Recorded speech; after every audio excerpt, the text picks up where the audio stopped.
Hey, what's going on everyone? Welcome back to the channel. Today I wanted to talk about the highly controversial take from Balaji Srinivasan and his sort of bet that Bitcoin will be headed towards 1 million in less than 90 days by now, right? You know, people are talking about whether it's right or wrong, could it happen? I'm more interested in two of those things, right? One is hyperinflation. Can it result in something like that where people exit towards crypto? Is there really nothing else on the other side of it?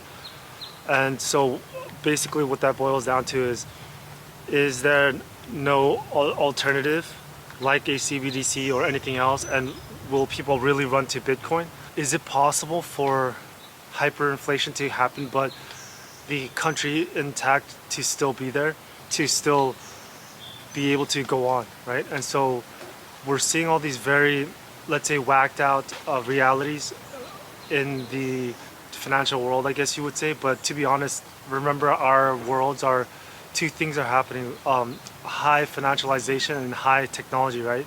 Even financialization of culture and whatnot. Our worlds are being warped into what might be the new future world that's happening, that's here, but we're also a little bit in the past and back and forth.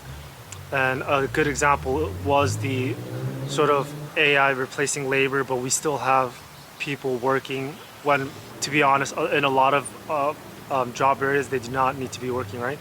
And I think people are understanding this with all the chat GPTs and their versions, and realizing how quickly this can be done, right? With, you know, when we look at Balaji's claim, or Balaji's analysis rather, you know, we've already known that, right? That there's different assets, or different they want to call it toxic assets, or with no value or anything, junk, right?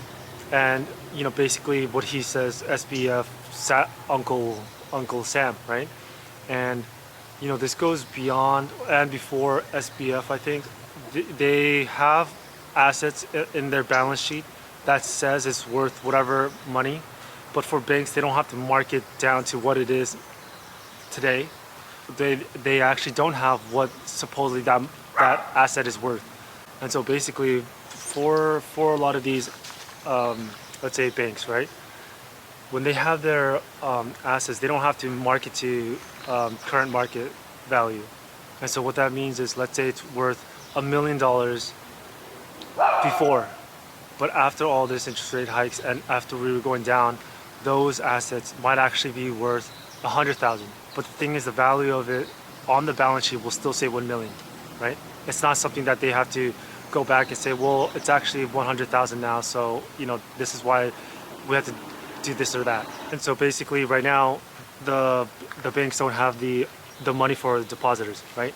And what this means is that there's about 19.1 trillion outstanding for these banks that the Fed might need to cover. What that means is basically it's not exactly money printing, but people will maybe or not get into the weeds of that. It's about 20 trillion. And so 20 trillion needs to be, I guess, printed, is what people would put it into existence. And so when you look at the financial crisis in '08, they had an issue, and then the Fed had to print and make money, QE or whatever.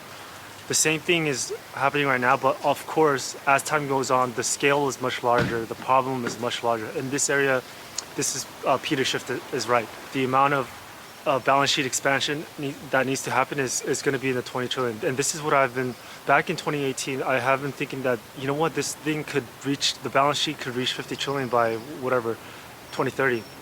And it could, or it could be more. But overall, that's what it looks like to me. He's saying that that's how the United States will hyperinflate. Now here's the thing. Overall, it's the denominator where it gets lower, so the dollar. But I think what Balaji is saying is that in around July, like I said, the CBDC I told you is coming much sooner. But if you look at AI, for example, you know, people are talking about that's the new oil, or that's the new nuclear weapon or whatever. There's 3 regions in the world that has this, and there's 2 regions where it doesn't compare, right? So we're talking about North America, Europe, and Asia. And even though, let's say, hyperinflation occurs in US, right? The advantage of the future industries is there's too much of a gap, right? The hyperinflation scenario, is it possible? I think it's possible only with the advent of CBDCs. You need that people transacting and that money exchanging hands going up. If people have all that money and just save it, don't use it, can you hyperinflate? I would say not really, but then people have needs. You need water, you need food, etc. Right? The second part is that, is it possible that it could happen, but we're still going on? The life is still going on. Yes. So here's in Venezuela, for example. Even though it hyperinflated, even though you had a migration of large migration, life is still going on there. Now, people are going to talk about, oh, quality of life, this or that. It's still going on. Is the U.S. going to essentially just collapse? No, they could go on. So there's a conflict issue part, or a very questionable, thing with the U.S. That's true. But overall, Balaji's claim is, I think it's a plausible scenario. I'm not looking for it to really happen, but it'll depend on the CBDC, right? So the CBDC is a mechanism for the US that they want to use to sort of command and control different parts of the economy for max peak efficiency, right? So I understand that there's a lot of people that are pointing at the CBDC that's coming and saying that it is going to be ideology driven. They're going to punish and hate and all of that stuff. But the first and foremost focus of the CBDC is actually much more capability, right? Because they need to expand their ability when it comes to these warped financial, let's say people call wizardry, right? I think that is going to be the most foremost focus. It's not going to be they hate somebody, they're going to stop their banking. But of course that could happen, right? Because again, just another factor of this is that, what's actually going to happen into this country, we'll see. But these are how some of the things I'm thinking about self-unfolding into the future. And the focus is not per se that the hyperinflation can it happen or happen. The focus is that, again, what I was talking about, mid-cycle, end cycle, is this really end cycle or is this mid-cycle? What I'm looking at is that the debasement of the dollar looks like it needs to come. There's going to be very strong uncertainties in, but is everybody going to run to the dollar when the time comes? And when you see the movements with renminbi and what some people are suggesting gold, we'll see. Those are the more important focus that people should keep their tabs on. What is interesting with the crypto markets, right? So basically, we have basically a digital future market, and we have an old traditional, let's say, analog market.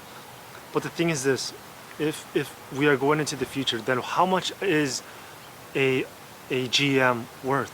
How much is a Ford Motor Company worth, right?